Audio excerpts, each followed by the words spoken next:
সবাইকে অনলাইন ক্লাসে শুভেচ্ছা জানাচ্ছি। আমরা বাংলা বানানের নিয়মের ক্ষেত্রে বিসর্গ সন্ধির যে ব্যবহার রয়েছে, যে সন্ধি জানি আমরা দুই প্রকার। একটা হচ্ছে বাংলা সন্ধি, আর একটা হচ্ছে সংস্কৃত বা তৎসম সন্ধি। সংস্কৃত সন্ধির মধ্যে আবার তিন প্রকার, যেমন ব্যঞ্জন সন্ধি, স্বরসন্ধি, আর হচ্ছে বিসর্গ সন্ধি। তো আমরা যে বিষয়টা আলোচনা করব, বিসর্গ সন্ধির ক্ষেত্রে তালব্য, মূর্ধস্ব, দন্তস্ব এর ব্যবহার। তো এটা জানা জরুরি। আসলে যখন আমরা সন্ধিবদ্ধ শব্দ লিখবো, তো কখন দন্তস্ব হবে, কখন মূর্ধস্ব হবে, কখন তালব্য হবে, এটা জানা দরকার। তো আমরা এটা জানাবো। তো আমরা শুরুতে এক নজরে যে ছকটা এঁকে নিয়েছি, এখানে যে বিষয়টি আছে যে আহ সন্ধিতে, অর্থাৎ পূর্ব পদে যেটা থাকবে পরপদে যেটা পরিবর্তন হয়ে যাবে। যেমন বিসর্গ যদি থাকে, বিসর্গের সাথে যদি অ বা আ থাকে, সেক্ষেত্রে হচ্ছে দন্তস্ব। এই দুটো ভিন্ন। যদি বাকি যে স্বরবর্ণগুলো আছে, এগুলোর সাথে মূর্ধস্ব বসে। আরেকটা বিষয় লক্ষণীয়, যেখানে তালব্য হবে, এখানে হচ্ছে যে পরবর্তী সন্ধিতে যে দুটো পদ থাকে, প্রথম পদ আর পরপদ, মাঝখানে যে প্লাস চিহ্ন থাকে, প্লাস চিহ্নের পরে যদি চ অথবা ছ থাকে, সেক্ষেত্রে হচ্ছে তালব্য হবে। আর ত বর্গে অর্থাৎ ত, থ, এগুলোর সাথে হচ্ছে দন্তস্ব বসে। আমরা জানি ত বর্গের শেষ বর্ণটা হচ্ছে দন্ত ন, এই জন্য দন্তস্ব বসবে। এবং ট বর্গের শেষ বর্ণটা কি? ট, ঠ, ড, ঢ, মূর্ধন্য, অর্থাৎ এই ক্ষেত্রে মূর্ধস্ব বসবে। একটু মাথায় রাখবো। আরেকটা বিষয় আছে যে কিছু জায়গায় আছে বা কিছু শব্দে আছে যে বিসর্গটা বজায় থাকে। কোন ক্ষেত্রে বজায় থাকবে? শুরুতে পরবর্তী যে পদটা থাকে সন্ধির, দুটো পদ তো পরে, পরবর্তী যে পদটা থাকে তার শুরুতে যদি ক অথবা প থাকে, সেক্ষেত্রে বিসর্গটা বজায় থাকবে। আর বাকি সব ক্ষেত্রে বিসর্গটা তুলে দিয়ে ওই পূর্ব পদের শেষ বর্ণটার সাথে ওকার যুক্ত হবে। আর সর্বশেষ যে কথাটা আছে, যদি এখানে যে হেডিংটা দেয়া আছে সেটা হচ্ছে এখানে না, তারপরেও একটা আলোচনা করতে গেলে সামগ্রিকভাবে আলোচনা করা লাগে।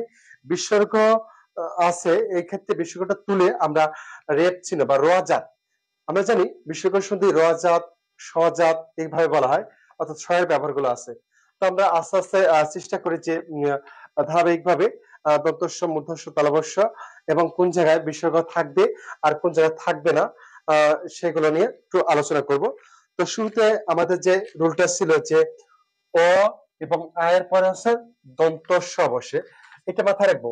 জিনিসটা আসবে অস অথবা আস, এই কথাটা আসবে, মানে শব্দগুলো উচ্চারণ করার সময় এই জিনিসটা আসবে। আমি যদি শব্দগুলো লিখি, যেমন তীর, এটা তীর না, উচ্চারণ হচ্ছে তীর। যখন কার লিখবো, তখন সঠিক উচ্চারণ কি হবে? তিরস্কার। তিরস্কার, অস কি আসতেছে? তিরস্কার। এই যে দন্তস্ব ব্যবহার করলাম, তিরস্কার। যদি লিখি পুর, পুর যোগ কার, তাহলে কি হবে? পুরস্কার। অর্থাৎ এই অস আসতেছে, পু রস, এই যে রস, এভাবে মনে রাখতে হবে, রস কার, পুরস্কার। আমি যদি নিই মন যোগ কামনা, তাহলে কি হবে? মনস্কামনা, অস, ম নস কামনা। এখানে দন্তস্ব আসার কারণে মনস, অস, নয়ের সাথে অস, নয়ের সাথে অ আছে, তারপরে মনস্কামনা। যদি এভাবে লিখি ভা যোগ কর, তাহলে কি হবে? ভাস, শুরুতে আছে কি? ভাস, অর্থাৎ এই যে আস, এটা আসতেছে ভাস কর, ভাস কর। সঠিক শব্দ হচ্ছে ভাস্কর। তাহলে এইভাবে মনে রাখবো, যদি অস অথবা আস আসে, সেক্ষেত্রে বিসর্গ সন্ধি নিয়মে দন্তস্বটা ব্যবহার করব। এখন মূর্ধস্বটা কোথায় হবে সেগুলো দেখবো। বাকি সব বলা হয়েছে, বাকি সবের ক্ষেত্রে অধিকাংশ শব্দটা আছে, যেমন রস্বীকার, কিংবা এর সাথে যদি এইভাবে থাকে, কিংবা দীর্ঘিকার এটার সাথে যদি থাকে, এর সাথে একটা বর্ণ থাকবে, যে কোনো একটা বর্ণ থাকবে, তারপরে যদি বিসর্গ থাকে, এই ক্ষেত্রে অধিকাংশ ক্ষেত্রে আমি অ এবং আ ভিন্ন যতগুলো আছে সবগুলোতে বলে দিয়েছি যে যদি নিয়ম সন্ধি নির্ণয় করি, তখন হচ্ছে মূর্ধস্ব ব্যবহার করব। তো এখানে শুরুতে আমি কি এই দুটো নিয়ে নিলাম, দুটো নিয়ে আমি কয়েকটা শব্দ দেখতে পারি, যেমন আবি যোগ আবি যোগ কার, এখানে একটা বিষয়। তাহলে বিস্ময়কর তুলে দিয়ে আমার জানি তো এটা স্বজাত, অর্থাৎ বিস্ময়কর পরিবর্তে স আসবে, অর্থাৎ সেই ক্ষেত্রে দন্তস্ব আসবে না মূর্ধস্ব আসবে। সেই নিয়মটা আমি এখানে দেখিয়ে দিচ্ছি, অ এর সাথে বা আয়ের সাথে দন্তস্ব, বাকি সব ক্ষেত্রে হচ্ছে মূর্ধস্ব। তাহলে এই যে বাম পাশে যে আবিষ্কার, তাহলে আমি কি লিখতে পারি, প্রথম আ লিখতে পারি, আ লিখলাম, তারপর হচ্ছে 20, এই যে 20টা লিখলাম, 20 অর্থাৎ ইস, কি আসলো, ইস, এই জিনিসটা আসলো। অর্থাৎ আগে যেমন অস বা আশ এসেছিল, এখানে হচ্ছে ইস, এই জন্য এখানে মূর্ধস্ব। আবিষ্কার যুক্ত করে দিলাম, আবিষ্কার। আমি যদি নি যোগ পাপ লিখি, নি যোগ পাপ, তাহলে এখানে কি হবে, নিশ, শুরুতে আমি এভাবে নিয়ে লাগবো, নিশ, এভাবে নিয়ে নেব, তারপর বাকিটুকু বসিয়ে দেবো, নিষ্পাপ। সহজ। যদি নি যোগ পত্র লিখি, তাহলে কি হয়, নি যোগ পত্র, সেক্ষেত্রে নিষ্পত্র, নিষ্টাকে এইভাবে আসবে, এভাবে, ইস, নিষ্পত্র। চলে যাই, যদি আছে নিযোগ ফল, তাহলে কি হবে, নিস ফল, নিষ্ফল। এবার যদি লিখি দু যোগ কর, আমরা এইগুলো ছিল, অথবা এখানে আছে হ্রস্বকার কিংবা দীর্ঘকারের ব্যবহার, এটা যদি থাকে সেক্ষেত্রে বলা হয়েছে বাকি সব ক্ষেত্রে, অর্থাৎ অ অথবা আ ব্যতীত। তো এখানে আছে দুষ, উষ, এখানে যদি ভাঙাই তাহলে উষ, এটা আসছে দুষ, উষ। তো সেক্ষেত্রে আমি দুষ এভাবে নিয়ে নিলাম, দুষ কর, বাকিটুকু বসিয়ে দিলাম যুক্ত অবস্থায়, যেহেতু সন্ধি আমরা নির্ণয় করতেছি, এটা হচ্ছে সন্ধি বিচ্ছেদ, আর এটা হচ্ছে সন্ধি, সন্ধি অর্থাৎ মিলন, দুই বর্ণের মিলন। তো এখানে যদি আমি চতু লিখি,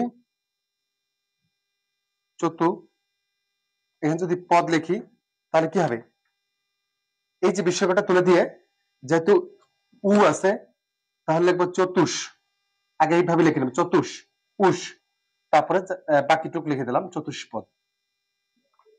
এভাবে লিখতে পারি, চতু যোগ ফল, কি হবে, চতুষ, তারপরে ফল যুক্ত করে দেবো, চতুষ্ফল। তা এভাবে যদি আমরা একটু লক্ষ্য রাখি যে অবশ্যই প্রত্যেকটা বাংলা ব্যাকরণ মানে কি, নিয়ম আছে, ভাষার সংবিধান, অবশ্যই প্রত্যেকটি শব্দকে এমন ভাবে গেঁথে দেওয়া আছে যে একটা শর্তের মাধ্যমে অনেকগুলো শব্দ নির্ণয় করা যায়, এভাবে তুলে দেওয়া আছে।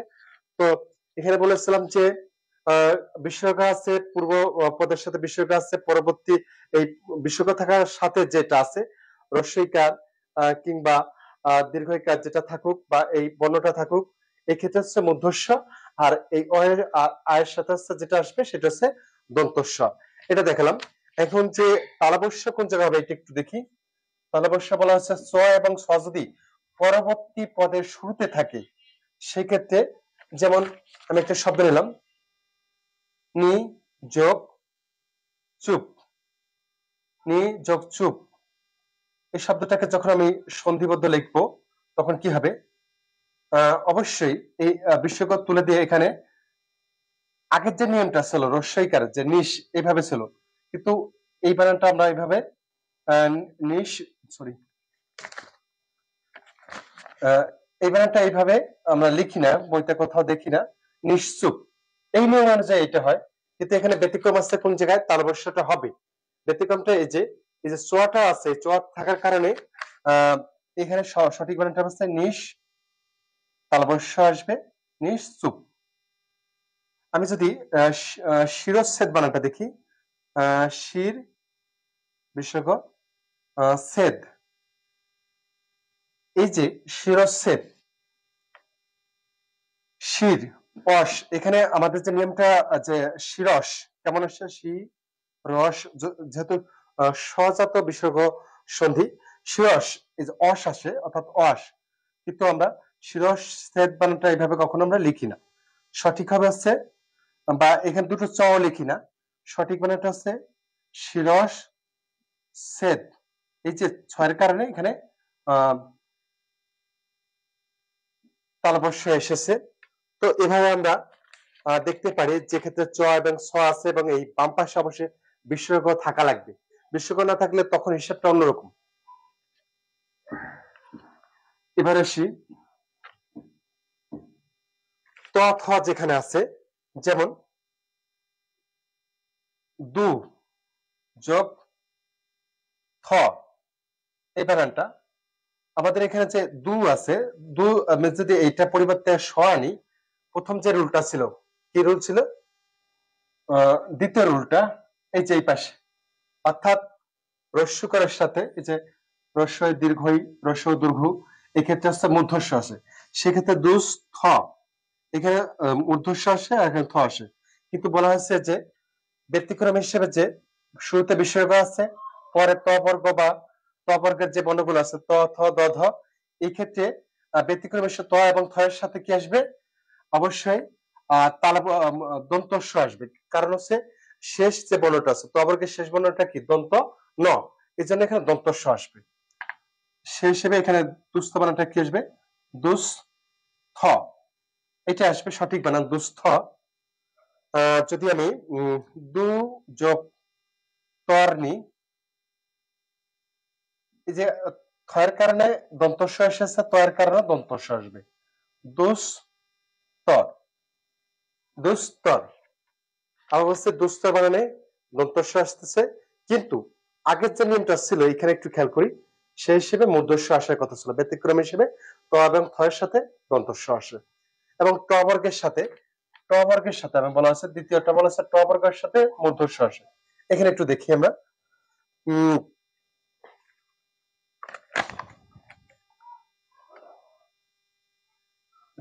যেমন এই ধনু, এভাবে যদি নিই টঙ্কার, এই শব্দটা যদি আমি একটু খেয়াল করি, তাহলে এক হিসেবে যে ধ নুস উস, সেই হিসেবে মূর্ধস্ব আসে, এটা নিয়মের মধ্যে পড়ে যায়, অর্থাৎ এই নিয়মটার মধ্যে পড়ে যায়। তারপর বলা আছে ট বর্গের সাথে যেগুলো আসবে সেগুলো হচ্ছে মূর্ধস্ব। অবশ্যই বিসর্গ থাকা লাগবে বিসর্গ সন্ধির ক্ষেত্রে, কারণ হচ্ছে এখানে আবার দেশি বিদেশি শব্দ নিয়ে কথা আছে। বিদেশি শব্দের ক্ষেত্রে ইংরেজি শব্দ যখন লিখবো তখন হচ্ছে ট বর্গের সাথে দন্ত স আসে, এটা আলাদা বিষয়। আমরা আমাদের যে আলোচ্য বিষয় হচ্ছে বিসর্গ সন্ধির ক্ষেত্রে।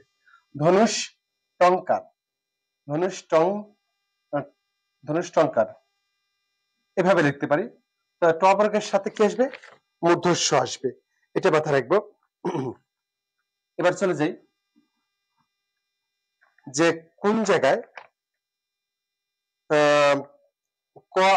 বিস্ময়করটা বজায় থাকবে, এটা একটা বিষয়। আমি এটা আগে দেখি, বিস্ময়করটা বজায় থাকবে।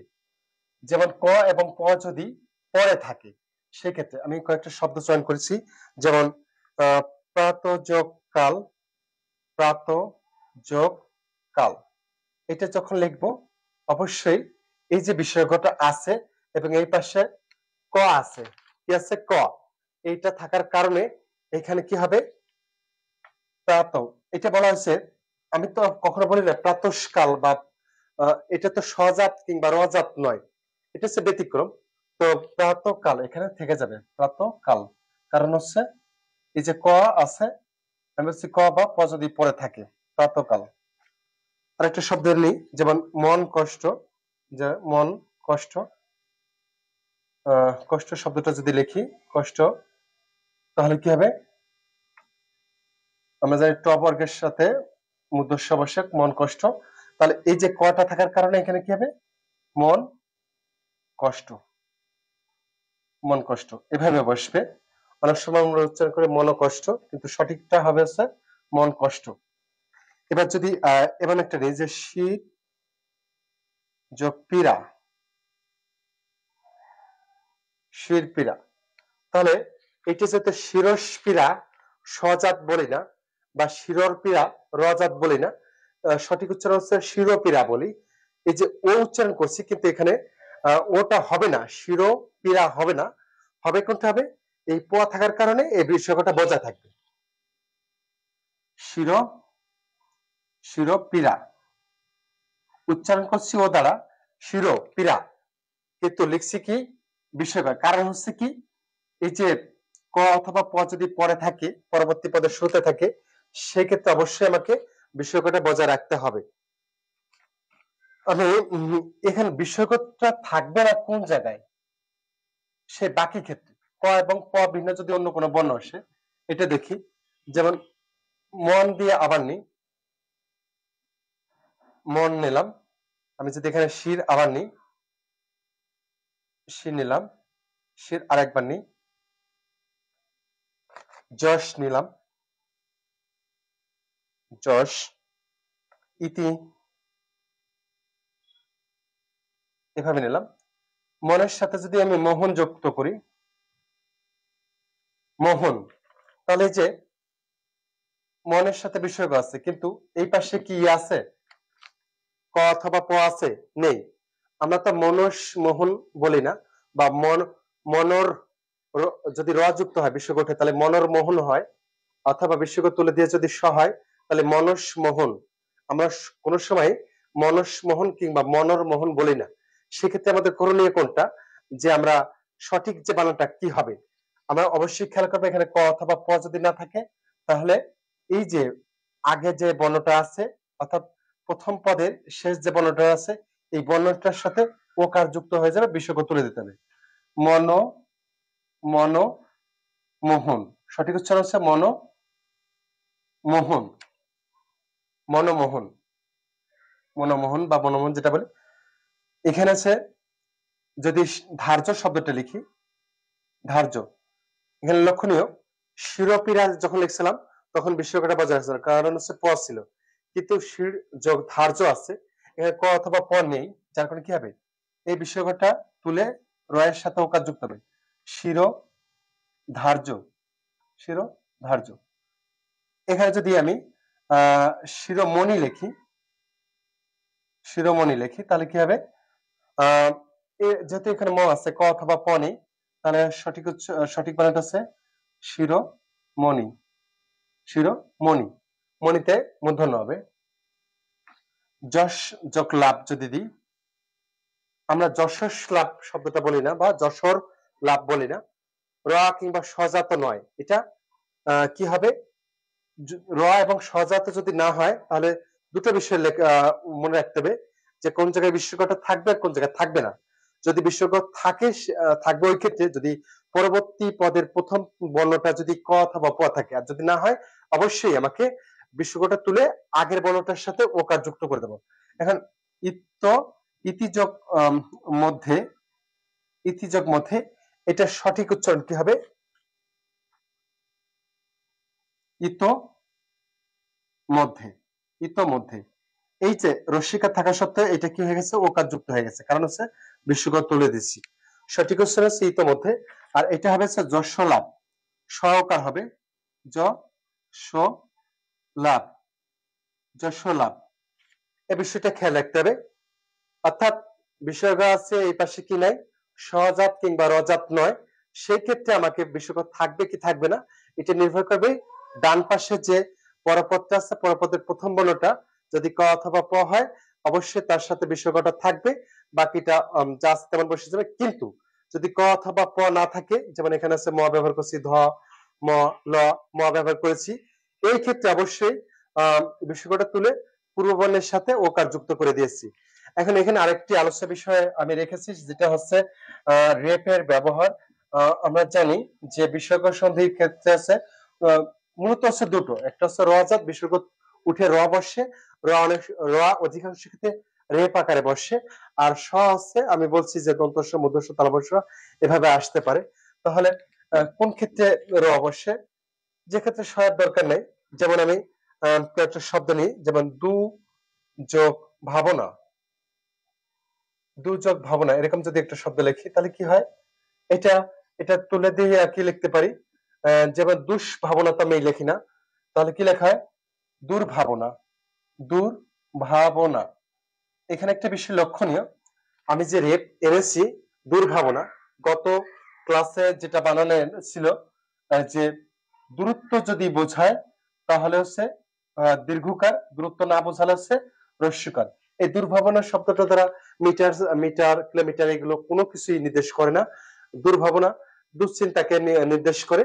তো এই ক্ষেত্রে দূরত্ব বোঝায় নেবে না, এখানে দূর শব্দটা ক্ষেত্রে রস্যইকার ব্যবহার করছি। আরেকটা বিষয় হচ্ছে কি, এটা যেহেতু বিসর্গ সন্ধিজাত এবং শুরুতে বিসর্গ আছে, পরেরটা আমি এখানে পরের বর্ণটার সাথে রেপ যুক্ত করে দিলাম, কারণ হচ্ছে স্বজাত না, এটা হচ্ছে রজাত।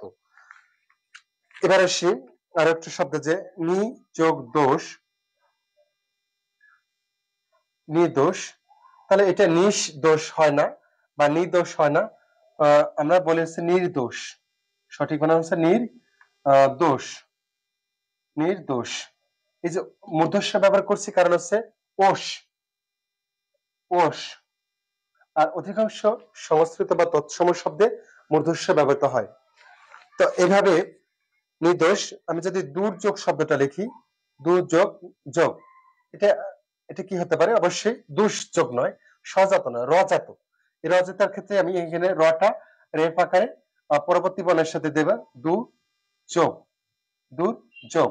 এখন দুর্যোগ শব্দটি অবশ্যই আমাকে রস্যইকার ব্যবহার করতে হবে, কারণ হচ্ছে দুর্যোগ দ্বারা কখনো দূরত্ব বোঝায় না।